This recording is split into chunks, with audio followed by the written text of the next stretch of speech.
प्रतिभा किसी पहचान की मोहताज नहीं होती है। जो लोग मेहनती होते हैं वो भीड़ से अलग अपनी पहचान बना ही लेते हैं। इसका प्रत्यक्ष उदाहरण है लोग अपनी आवाज से दीवाना बना देने वाली पटना की दीपाली सहाय। दीपाली ने अपने करियर की शुरुआत इंडियन आइडल 3 से की थी। वह बिहार की पहली सिंगर है जिसने इंडियन आइडल के फाइनल्स में अपनी जगह बनाई थी। उसके बाद उन्होंने इंडियन आइडल 4 में बतौर एंकर का काम किया। इंडियन आइडल के दौरान उनकी उम्र महज 18 साल थी। दीपाली का बचपन पटना में ही बीता। उनका संयुक्त परिवार है। पिताजी पुलिस में थे एवं माताजी गृहिणी थी। उन्होंने अपनी 10वीं तक की पढ़ाई पटना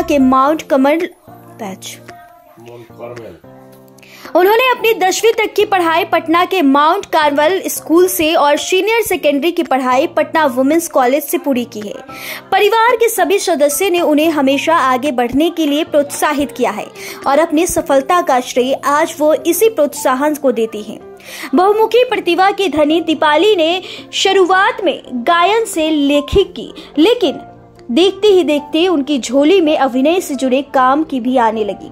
बता दें कि दीपाली कहती है कि उन्हें खुद को यह बात पता नहीं थी कि वह नृत्य और अभिनय भी कर सकती हैं। उन्होंने भोजपुरी के एक डोली शो बरकी मालकिन से एक्टिंग की दुनिया में कदम रखा। उसके बाद सोनी टीवी के हनुमान और महाराणा प्रताप और दूरदर्शन में अनुदामनी जैसे शोज में अलग अलग किरदार निभाए। उन्होंने दूरदर्शन के लिए एक सिंगिंग रियलिटी शो भारत की शान और एक म्यूजिकल ट्रैवल शो शतरंगी में बतौर एंकर काम किया। इसके साथ ही दीपाली ने फिल्म डायरेक्शन की पढ़ाई भी की और इस फील्ड में काम भी किया। हाल ही में दीपाली ने चंपारण टॉकीज के लिए एक भोजपुरी गाने की रिकॉर्डिंग की है।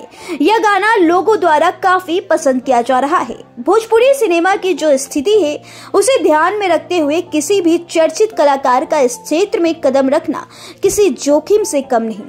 इस बारे में दीपाली बोलती हैं कि उन्हें अपने राज्य और वहां की भाषाओं से अत्यंत लगाव है और वे इसकी बिगड़ी छवि को सुधारने की मुहिम में जुड़ना चाहती हैं।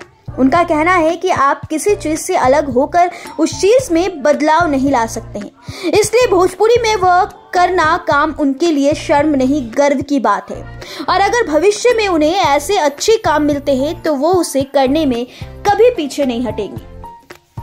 अपने साक्षात्कार में दीपाली ने बताया कि उन्होंने बहुत छोटे उम्र में काम करना शुरू कर दिया था, इसलिए जितने मौके उन्हें मिलते गए उन्होंने किसी को नहीं बोला, लेकिन अब उनका पूरा ध्यान दोबारा से गायन की तरफ हो चुका है। इन दिनों दीपाली मुंबई की एक बहुत बड़ी celebrities management company exceed private limited से जुड़ी हुई है। ये कंपनी ऋतिक रोशन, सैफ अली खान इत्यादि कलाकारों को मैनेज करती है और ये गायन की तरफ बढ़ने की ओर दीपाली का पहला कदम है।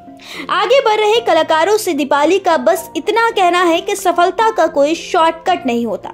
मेहनत तो जरूर ही है, उसके साथ साथ जरूरी यह है कि आप वो करें जो आपका मन करता हो।